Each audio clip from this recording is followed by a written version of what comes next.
Current ছাড়াই ঘরে বাতি জ্বালান সূর্যের আলো দিয়ে। আপনি কি জানেন কারেন্ট ছাড়াই ঘরে বাতি জ্বালানো যায় সূর্যের আলো দিয়ে? অবাক লাগলেও সত্যি। এখন সূর্যের আলো দিয়ে ঘর আলোকিত করার জন্য একটি অসাধারণ ডিভাইস তৈরি হয়েছে, যা সূর্যমুখী ফুলের মতো সূর্যের দিকে মুখ করে থাকে।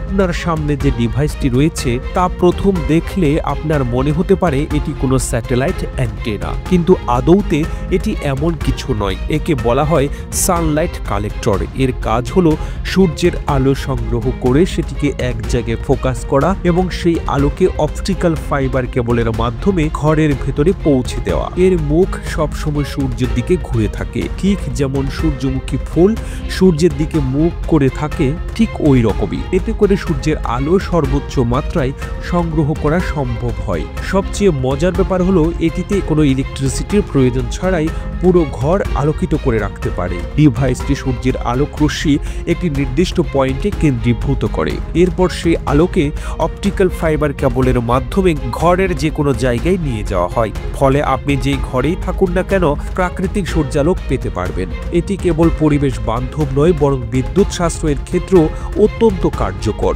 এই ডিভাইসের সবচেয়ে বড় সুবিধা হলো এটি ইলেকট্রিসিটির প্রয়োজন ছাড়াই কাজ করে। সূর্যের আলোকে সরাসরি ব্যবহার করায় এটি বিদ্যুৎ খরচ একেবারেই কমিয়ে দেয়। শুধু তাই নয়, এটি ঘরে একটি প্রাকৃতিক পরিবেশ সৃষ্টি করে, যা কৃত্রিম আলোর চেয়ে অনেক বেশি আরামদায়ক। ভবনের ভেতরের অংশ যেখানে সূর্যের আলো পৌঁছায় না সেখানে এটি খুবই কার্যকর। বিশেষ করে অফিস, মিউজিয়াম বা বড় হল রুমে এই প্রযুক্তি ব্যবহার শুরু হয়েছে। গবেষণায় দেখা গেছে এই ডিভাইস বিদ্যুৎ সাশ্রয়ের পাশাপাশি পরিবেশের উপর ইতিবাচক প্রভাব ফেলে, কারণ এটি কার্বন নিঃসরণ একেবারেই কমিয়ে আনে। আরেকটি গুরুত্বপূর্ণ বিষয় হলো এই ডিভাইসের স্থাপন এবং রক্ষণাবেক্ষণ অত্যন্ত সহজ। এটি ব্যবহার করতে ইলেকট্রিক গ্রিডের উপর নির্ভর করতে হয় না, তাই এমন জায়গায় যেখানে বিদ্যুৎ সুবিধা নেই সেখানেও এটি ব্যবহার করা যায়। বিশেষজ্ঞরা মনে করেন ভবিষ্যতে এই প্রযুক্তি টেকসই উন্নয়নের জন্য একটি গুরুত্বপূর্ণ ভূমিকা পালন করবে। প্রতিবেদনটি তৈরিতে তথ্য ও উপাত্তের সাহায্য নেওয়া হয়েছে দূরবীন ডেইলি নিউজ নামক ফেসবুক পেজ থেকে। আর এতক্ষণ আপনারা সঙ্গে ছিলেন বিশ্ব বাংলার। সেই সঙ্গে আপনি বাংলাদেশের কোন জেলা থেকে এই ভিডিওটি দেখছেন আমাদের কমেন্ট করে জানান।